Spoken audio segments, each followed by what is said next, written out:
आपण पाहत आहात बहुजन इंडिया टोडे। जात धर्म नव्हे, देश महत्वाचा। शेतकरी, जवान, कामगार व दिव्यांगांसाठी कायम लढणार। बच्चू कडू। अडते व्यापारी संघ व माजी सैनिक संघटनेच्या वतीने माजी मंत्री तथा आमदार बच्चू कडू यांचा अंजनगाव सुर्जी येथे भव्य सत्कार। अनेकांचा शिवसेनेत पक्षप्रवेश। आपण पाहत आहोत बहुजन इंडिया न्यूज टुडे। चला तर पाहूयात सविस्तर बातमी।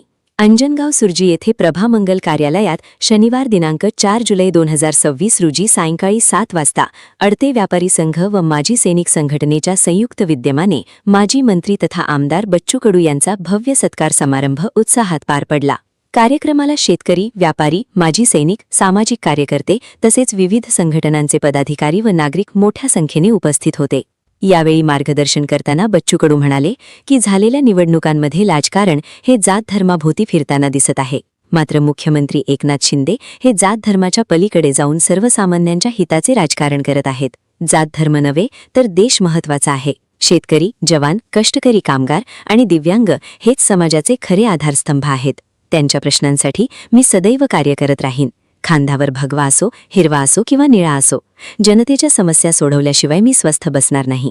मी शेतकरी पुत्र आहे। शेतकऱ्यांसाठी संघर्ष करणे कधीही सोडणार नाही। शेतकरी तरला तर देश तरेल। जय जवान, जय किसान। राजकीय परिस्थितीवर भाष्य करताना त्यांनी येणाऱ्या काळात जिल्ह्यात शिंदे गटाचे 2 ते 3 आमदार निश्चित असतील असा विश्वास व्यक्त केला। कार्यक्रमाच्या अध्यक्षस्थानी सतीश व्यास होते। प्रमुख उपस्थितीत सुधाकर भारसाकडे, सतीश व्यास, संभू माळठाणे, शंकर माळठाणे, बाळासाहेब रोंगे, सन्नी शेळके, बाला शेलकर, मुन्ना इसोकार, संदीप पाल महाराज, शशिकांत मंगळे, संजय चोरे, आबादास माकोडे, बाबूराव उंबरकर, नितीन चौखंडे, सचिन वाघमारे यांच्यासह विविध क्षेत्रातील मान्यवर उपस्थित होते। यावेळी माजी सैनिक संघटनेच्या पदाधिकाऱ्यांसह अंजनगाव येथील अल्पसंख्याक समाजातील अनेक कार्यकर्त्यांनी शिवसेनेत पक्षप्रवेश केला। सलमान भाई, सलामुद्दीन यांच्यासह अनेक कार्यकर्त्यांनी यावेळी पक्षाचा झेंडा हाती घेतला। या माजी मंत्री व आमदार बच्चू कडू यांचा भव्य सत्काराचे आयोजन अडते व्यापारी संघटनेचे संजय चोरे, सुधाकर खारोळे व व्यापारी संघटनेच्या पदाधिकारी यांनी केले होते। या कार्यक्रमाला शेतकरी, अडते व्यापारी, माजी सैनिक संघटनेचे पदाधिकारी, शिवसेना, शिंदे गट चे नगरसेवक, विविध सामाजिक संघटनांचे प्रतिनिधी आणि नागरिक मोठ्या संख्येने उपस्थित होते। उत्साहपूर्ण वातावरणात पार पडलेल्या या सत्कार समारंभाची अंजनगाव सुर्जी परिसरात मोठी चर्चा रंगली। बहुजन इंडिया न्यूज टुडेसाठी अंजनगाव सुर्जी प्रतिनिधी मनोज मेळे। अडते व्यापारी सत्कार करतं आणि कर्जमाफी मात्र शेतकऱ्याची होतं, हा मोठा फरक आहे। म्हणून तुमचं खास करून आभार मानतो। पर्याय चुकला, कारण या देशामध्ये शेतकरी, मजूर म्हणून, कष्टकरी म्हणून, कामगार म्हणून आता या देशात कोणी मतदान करत नाही। या देशातलं मतदान होतं धर्माच्या नावावर, जातीच्या नावावर, झेंड्याच्या रंगावर, पैशाच्या जोरावर मतदान होतं। आणि काम करणारा, कष्ट करणारा शेतकऱ्याचा एखादा पोट जेव्हा काम करायला लागतं, आंदोलन करायला लागतं, तेव्हा मात्र त्याची जात पाहिला जातं आणि त्याच्यामुळे आमच्यासारख्या माणसाला पडावं लागतं। हे सगळ्यात मोठी दुर्दैवाची गोष्ट आहे। आणि या देशातल्या लोकशाहीने सगळ्यात मोठी चूक जर पडली असेल तर त्याचं कारण आहे जात आणि धर्म। जाती धर्माशिवाय काही जात नाही।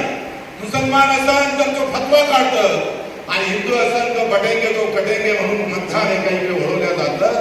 त्याला खऱ्या अर्थानं आम्ही पाहतो ही जी काही आम्हाला त्याचा परिणाम आमच्यावर पडला, तेव्हा आम्ही ठरवलं का जनतेनं नाकारलं, पण एकनाथजी शिंदे साहेबांना बच्चू कडू स्वीकारलं म्हणून प्रामाणिकपणे त्याचं काम।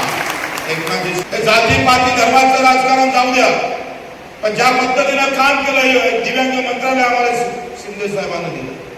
पेपर फुटीचा कायदा मी पाहतोय महाराष्ट्रात पहिले कुणा आणला असेल तर तो एकनाथजी शिंदे साहेबांना आणला आणि त्या पद्धतीनं आम्ही पाहतोय काही सामान्य माणसाच्या पोराला न्याय देण्याचं काम एकनाथजी शिंदे साहेबांना जे केलं, एक महिन्याला भाव आला।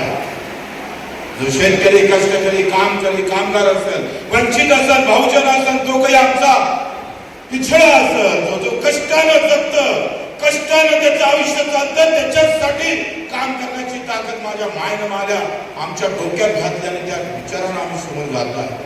मला बरं वाटलं सुधाकर राव तुम्ही आला। मला माहित आहे का तुम्ही जर कदाचित राजीनामा दिला नसता तर बच्चू कडू आमदार दिसला नसता, पण तुमच्या राजीनाम्यामुळं आणि त्यांच्या अतिशय महत्वाकांक्षामुळे म्हणजे पहिले आमदार अध्यक्ष अध्यक्ष असताना पुन्हा तेच अध्यक्ष व्हावं. सुधाकरराव, तुम्ही जर त्यावेळेस बँकेत आम्हाला थोडी मदत केली असते तर पॅनलच बच्चू कडूचं निवडून आलं असतं. पण तुमच्या ताकदीनं काँग्रेस आली आणि काँग्रेसनं जे उतरवलं, आता काँग्रेसने उतरायचं काम आपण करणार आहोत. कारण नेमेन्सी मध्ये तुम्हाला माहित आहे देशमुखला वोट किती भेटले? 0. काम मॅनेज काँग्रेस. अरे काँग्रेसचे एवढे सगळे मत आहे कांग्रेस से गेले कुठं? कहा घूम गए? किस पार्टी के साथ खड़े हो गए तुम कांग्रेस पर? या महाराष्ट्रामध्ये 6 विधान परिषदच्या जागा काँग्रेसनं अविरोध भाजपने दिल्या. अविरोध. कोई लढने वाला नहीं तयार था. ना उभाटा थी, ना राष्ट्रवादी थी, ना कोणीच नव्हतं. डायरेक्ट भाजपाने आम्ही सांगतोय अविरोध करून दिला.